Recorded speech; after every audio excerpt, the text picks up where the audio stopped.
You want to be in right relationship with the community you serve. You want to shift power and see systemic change that will sustain. You want to be as diverse, as equitable, and as inclusive as you can be.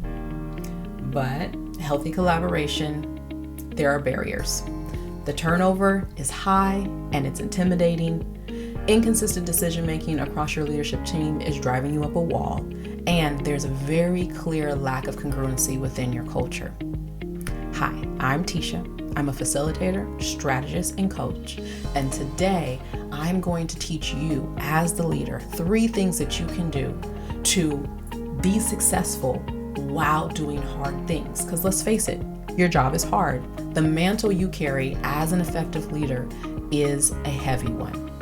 Why don't we clear the clutter together and do some good work?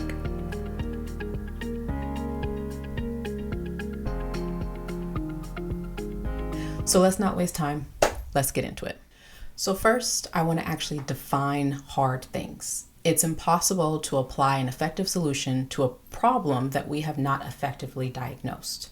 So what I mean when I say hard things, when I think back to seasons that I would consider to be very hard, the first thing that I think of is being surrounded by everything all at once, feeling the pressure of everything all at once. So in one hand, I may feel like there's some insecurities, some doubts, some fears that I'm personally trying to overcome. Maybe I'm nitpicking at all the things that I feel like I could be doing better in my life, some things I'm doing that I shouldn't be doing, or some things that I should be doing that I'm not doing, right? They're internal personal problems and they're weighing on me. On the other hand, I may be faced with challenges in my relationships with other people that I depend on to get things done. And we are just not seeing eye to eye, or I'm not in agreement with their behavior and the way they're handling things, or our mindsets are just fundamentally different. So whether we're looking at spouse or children or coworkers, just the relationships around me are applying pressure at the same time that I'm dealing with my internal conflict.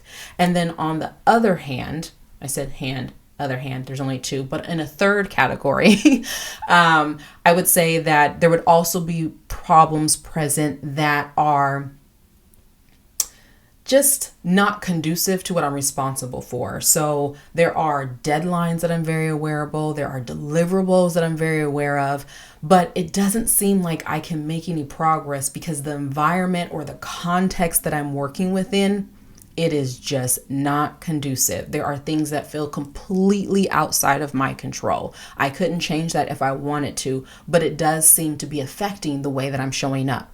All 3 of these different types of challenges are surfacing at the exact same time. Everything is happening all at once. Another way that I would identify a hard season is that there is a void of knowledge, meaning that I need to take an experimental step, or I am trying to create some action. More likely, I'm trying to design or create something for a future implementation, and I can just sense that I don't have enough information. I'm stuck because I'm not an expert on that particular subject. And so it does definitely heighten the insecurities or imposter syndrome, but I'm just very aware of a lack or a gap in my knowledge. Another thing that I would describe a hard season as is in a very real awareness of a perceived threat of rejection, threat of failure. So this is an internal feeling that I have of not being very sure that I can move forward or make a decision because what if they don't like me? Or what if it's an absolute failure and I don't meet the goal, or I don't accomplish the thing, or I said or did the wrong thing, right? I think we can all relate to that.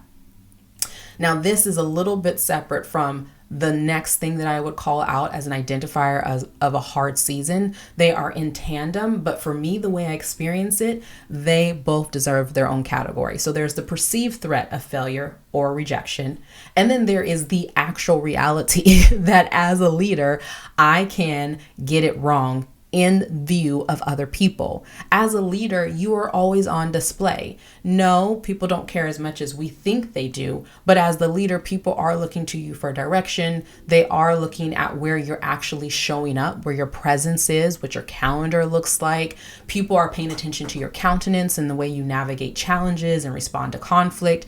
And so as a leader who often has to step into the experimental, who is operating through iterative processes, and who is dealing with people, and people are crazy, conflict is definitely going to arise. It just sucks that while people are watching you lead, you won't always get it right. So there's the perceived threat of what would be devastating to my identity, rejection and failure. But then there's the actuality of getting it wrong in front of people, which will happen. And then the final thing that I would use as an identifier of a hard season is just the consistent need for discipline. So when whatever is in front of me is requiring my all, like it is placing a demand on my life where I actually have to wake up early and go to bed late. I'm spending more time in the office. I have to be considerate of the things I'm eating or I'm not eating at all because it messes up the fogginess of my mind and I need all of my mental capacity. It just requires me to give of everything that I have. It requires me to go the distance in being patient with others, listening to understand even when I don't agree. It requires all of my love and all of my ability to hold space for others, and my bucket is running on empty. Actually, what really happens when I'm in consistent discipline is I get itchy and the rebellion in me begins to rise, and I feel a desperate need of shenanigans. Like, I can't be any more strict on myself. And I'm talking about long periods, not a day. We've all had hard days, not a week, months of discipline on repeat just feels hard. I'm curious how you would define hard things. What does a season of hard look like for you, feel like for you? What are the other emotions that you are experiencing? Please put in the chat. Let me know, what does hard things look like for you? Did you know that the practice of effective leadership actually requires two core processes? One is to diagnose, and the second is to move into action. Now, I get this understanding and idea from the book called The Practice of Adaptive Leadership. It helps explain that both of these processes actually unfold in two dimensions. The first dimension is in regard or towards self, and the second is toward the system. I love that they point out the fact that traditional leadership knows how to diagnose the organization, or at least understands that it's supposed to be taking a look at the challenges and the problems within the context of the organization and the community, and then moving into action. But an effective leader takes it a step further by doing a personal diagnosis, taking stock of what's happening on the inside, and then moving into some sort of action in the context of the challenge. The book Practices of Adaptive Leadership says it like this: in the midst of action, you have to be able to reflect on your own attitudes and behaviors to better calibrate your interventions into the complex dynamics of organizations and communities. Again, it's hard, right? But what's going to help you feel fulfilled, what's going to help you feel satisfied and equipped to be the leader that you are, is to not forget about what's going on in here and in here as you lead. So what we're working on today really is about that adaptive component of how you diagnose for self and then implement action in the context of the challenge. In this next step, we're going to begin to clear the clutter. I love this framing because it helps me to associate the feeling of cleaning my home, clearing the clutter on my kitchen counters or in my kitchen sink or in my closet in my bedroom, even just making my bed. The moment I bring order to the environment around me, I literally can feel the spaciousness. It does something for me. And that in and of itself feels like a healing balm, like solution. I'm good now. I can show up as I'm supposed to because I can breathe in the space that I'm in. Clearing the clutter is that same kind of approach, and it yields that same kind of result, but it's happening in the mind and it's happening in the heart. So now that I have outlined how I'm experiencing the hard things, the hard season, I can be intentional in how I'm repositioning myself in power. So the first thing that I mentioned was an identifier hard things, was that everything was happening all at once, right? So if I'm going to clear the clutter around this framing, then I need to take the time to identify what's really in my control and what isn't. And I do this by leveraging a really great resource called the 7 Principles of Effective Leadership. Nope, 7 Habits of Highly Effective People. Similar words, but you got me. So this is authored by Stephen R. Covey. And if you are endeavoring to be an effective leader and you have not read this book, I know it's extremely popular, but if you personally have not read in its entirety and put into practice this book, no shame, but you got to do it. And it's a journey. It takes time. As you master one habit and or skill, then you can advance to the other principles, other habits, and see how they actually interwork, right? It's not meant to just be a one-time sit and get. It's kind of like your Bible. You need to return to it to continue to build and grow and edify your own leadership skills. So what we're actually going to take from this book as a tool is the work and the idea around the sphere of influence, or the circle of concern. And so what I want to do is I actually want to list out everything. Are we sensing a pattern? I love lists because it helps you to organize. So we're going to list out everything that is the work or the responsibility that's currently giving you concern. So when I was describing that there are personal things that are bothering me, personal insecurities, there are relationships that are getting in the way of progress, there are external or environmental factors that feel outside of my control. Now I actually want to go through and list those things out. Like I can see them in my mind's eye. What specifically are the habits or things that are bothering me? What are the specific fears that I have? What and who are there specific relationships that are getting in the way of work progress? And what are the specific environmental factors that are just realities and beyond my control? As you're working through that, you're actually placing it in this circle. The circle, as you can see here, I'm going to try and put something here. If not, I'll definitely link it down in the comments below. But you will eventually see that there is a circle, and the outer circle is the circle of concern. The inner circle is the circle of influence. So as I'm thinking through each thing, I'm going to place them in its appropriate category. Now, if it feels difficult to discern, is this something that's just a concern? Is this something that is within my influence? And the best way to think about it, honestly, for me is like outside of my control, within my control. But the way it comes in the book is circle of concern, circle of influence. So if you're having a hard time discerning, is this really in my control or not? You can think about it in terms of the 3 challenges that are identified in the book. There's direct, indirect, and then there's no control. If it's a direct issue, then it's your behaviors, your actions, your thoughts. It's well within your control and it belongs in the center. If it's indirect, then it's really the mind, will, emotions, and behaviors of the people around you, but you're in working relationship with them, so it matters. That's you need to decide. It's likely going to go in the center because you have some form of influence potentially in how you're engaging with that person, but you want to be very careful to understand that the other person's ability to choose for themselves, their freedom of will, is outside of your control. Even God doesn't mess with freedom of will. So what are we doing, right?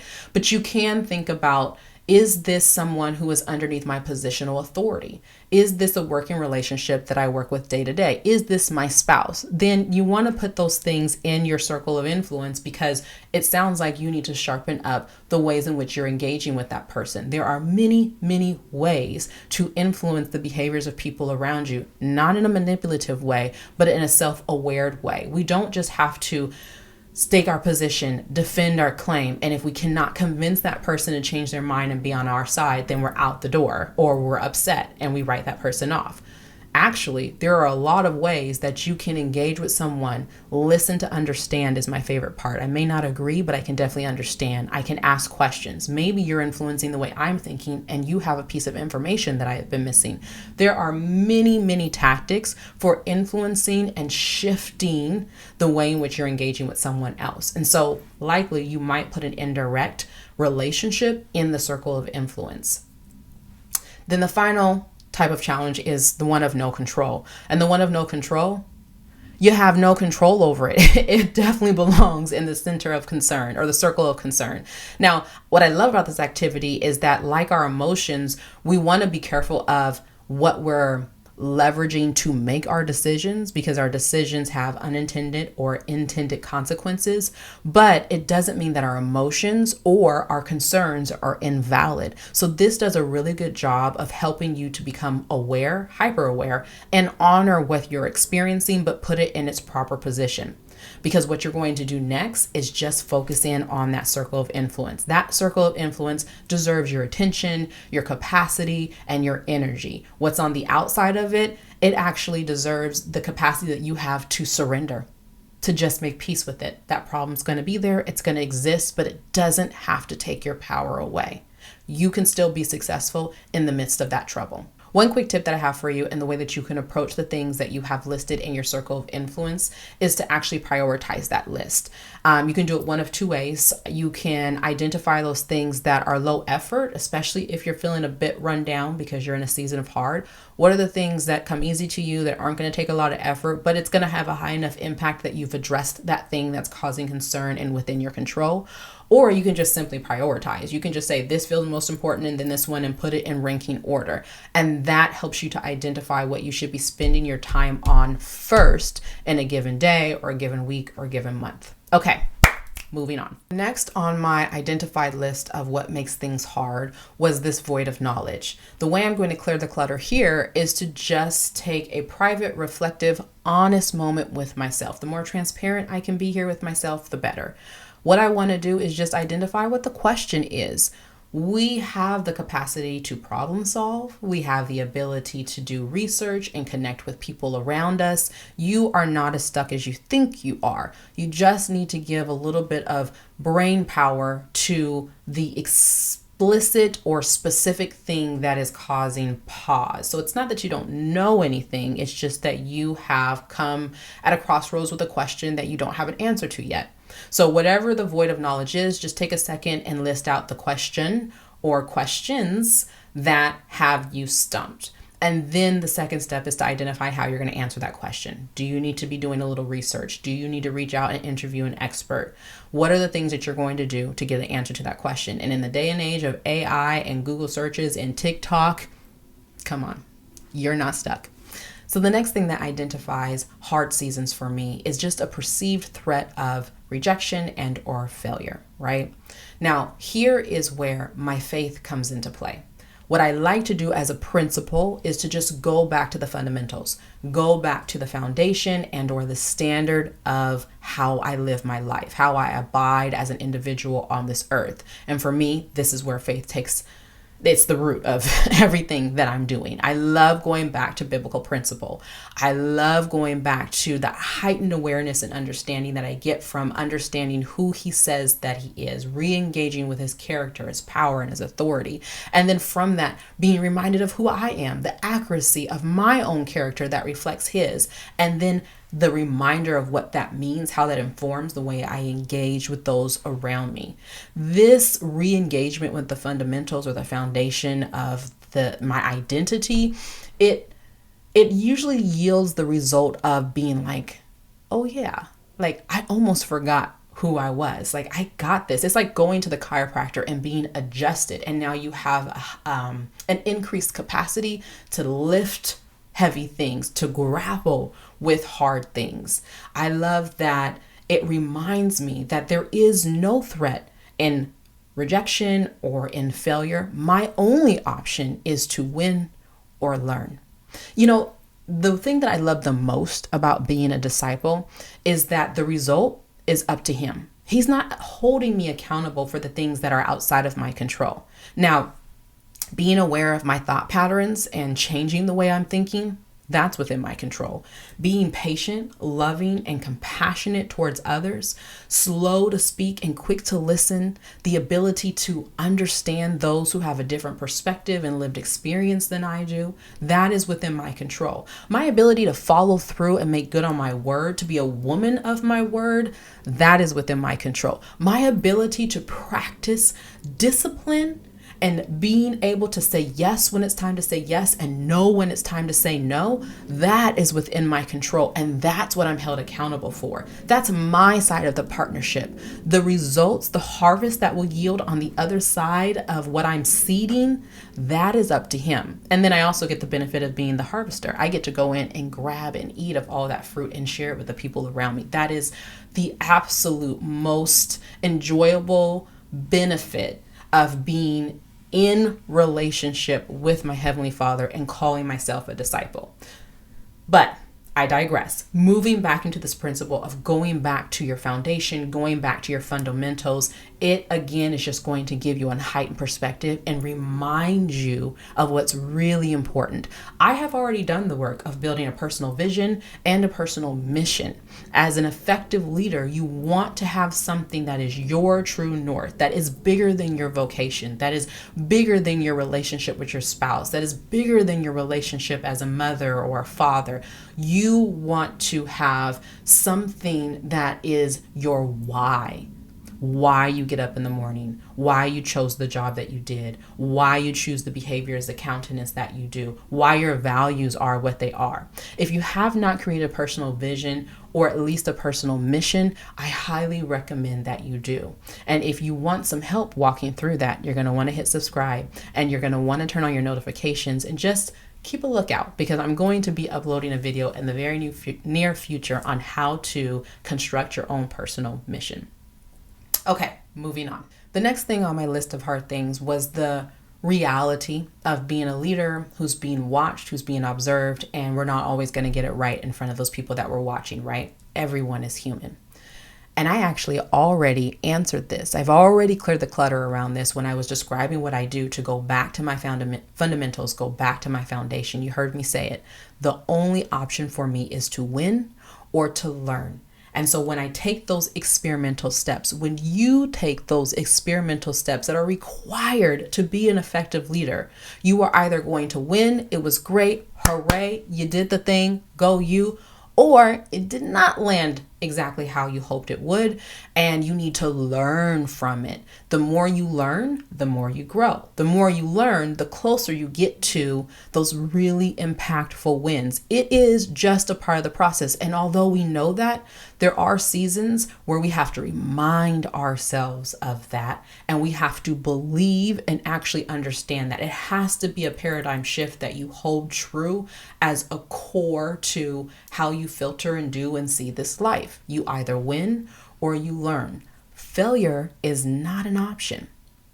All right, moving on to the final thing that is on my list of hard things, and that was just that consistent discipline, right? The challenge in front of me is requiring my all. There is a demand to just grind it out. There is no other way. And we all have those run seasons. I love the way Beth Moore in her book, Your Beautiful Purpose, I think it was called, where she outlines the different seasons in a leader's life, an individual's life. And I love the backdrop of seasons because we see the practicality of it in our day-to-day. Right now we're in a summer season, and that provides a level of safety. It's just enough change that we look forward to something new, but it's so consistent that it's something we can depend on, and it creates a level of security and safety. And for us as individuals, for us as leaders, there are seasons in our leadership, and there is an appropriate season where you are called to run, where the work you are doing is requiring the most of you. What I like to do to keep my perspective and to stay effective in times of being at a high demand of consistent discipline is to schedule fun. Now, I know scheduling doesn't sound so fun, but trust me, when this time comes around, you are going to be so grateful that you looked ahead and you carved out and designated space for yourself.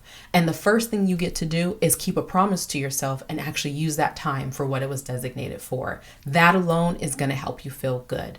But the beautiful thing about having a carved out time for fun is that you get to remove the guilt guilt associated with doing something for yourself. And it's going to help you break up everything that you have been just really focused on and hypersensitive to. I want you to give yourself permission to sleep if you need to, i.e., you shouldn't have to schedule time to sleep. You should be sleeping. That's going to help you be a more effective leader. But if you need to take a longer nap, if you need to sleep in, if you need to give yourself permission to be by yourself because you're an introvert, or you need to give yourself permission to go out and hang out with a group of people and go dance or go bowling or go for a hike, whatever it looks like for you, you need to be having intermittent periods of fun throughout the experience of the high demand.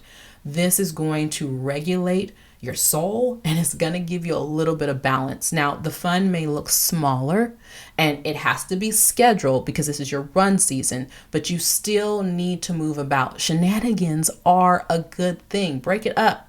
Enjoy your life. All right. Next, we're going to move on to the third and final tip. We have already talked about defining hard things. We have talked about how to clear the clutter around the defined things. And now we are going to set systems into place. My most favorite quote on the power of systems comes from James Clear in his book, Atomic Habit. And he says, we do not rise to the level of our goals, unfortunately, but we fall to the level of our systems. Now, everything that we've just gone through in the clear the clutter stage, that might not have been new information to you. You've probably already had these conversations with yourself, and I'm just reminding and affirming you of it. You have been telling yourself you're going to take off a little bit of time for yourself and relax. You have been telling yourself that you need to get some distance from the day-to-day work and be reflective and prioritize some things. Just get a little bit of objectivity. The issue is you haven't been following through. We've been allowing the demands of the day, the urgencies and the concerns to pull us away from what we know is important. And that's usually because we have not put in place systems that are going to undergird or complement what we believe the priority is. It happens to us all. As humans, we drift, okay? We want the ease and comfort. We can't do hard things all the time. It's just not natural. We want what comes easy. And so you have to be proactive even with yourself. There are moments when you really feel inspired and you know what you need to do and you know you can do it. Take advantage of those moments like now and set up systems to help you be resolute in that discipline. So I'm going to go over 3 systems that I have put into my seasonal and or daily habit, depending on what's happening, that helps me to be anchored and accountable to those clear the clutter activities that I have just gone through with you. First system I have for you is to refine your morning routine. You may already have one. As an effective leader, I would not be surprised, but we fall in and out of being really resolute and clear in how our systems are working. Continuous improvement is required for all of us. It's possible that your morning routine just needs a little bit of freshening up. Now that we have some very clear things that you are doing because of the work we did to clear the clutter, now you can re-engage with your morning routine with purpose and set the priorities. I love how Stephen R. Covey talks about in his book, 7 Habits of Highly Effective People, that there are compass issues and there are clock issues. The morning is for your compass issues. It provides a little distance from the urgency of your schedule and the relationship responsibilities that you have throughout the day and gives you the space and the breathing room to actually think about what is it that is happening today? What am I prioritizing today? It gives you an opportunity to run those reflective activities around the sphere of influence or identifying your questions for research. And for me, it's a beautiful time to do reading of my word, prayer, just anchoring into those things that I believe are the most important to my functionality and my ability to show up throughout the day. So your morning is all about setting the priorities. When you know what your priorities are, you can show up effectively. The second system that I have for you pertains to working out the course of a week. So I don't know about you, but especially in a busy season, I can find myself getting Sunday jitters. Sunday jitters are when the weekend has gone by way too fast. You know you have some really big things waiting for you in the week to come. You haven't even looked at your agenda or your calendar or your email since Friday, and you really don't want to. You're beginning to feel a little bit anxious about the fact that you have things coming up that you either A, don't want to do, or B, don't know how to do. The way to mitigate that is to face the problem. Just take a look at what the week actually looks like. Don't make it bigger than what it is. Take a look at where the scheduled responsibilities are. Take a moment to think about what are the priorities. What is the one, maybe two, no more than 3 goals based on your priorities that you want to focus on this week. Make sure you schedule those in and you know which days you're going to allot some time to them to make sure that they are being addressed, even though you are feeling pulled by the urgencies of your calendar and responsibilities of relationship. This is going to help you look up by the time the week is over and say, wow, I somehow managed to address my priorities, address what's important, even while navigating those things that felt like urgency. The final system that I have to offer is focused on the day-to-day. It starts with a mindset. Some things just take doing, so just do it. I don't know about you, but I'm a bit of a nerd. I enjoy planning. I enjoy making lists. I enjoy being reflective. Those things come easily to me.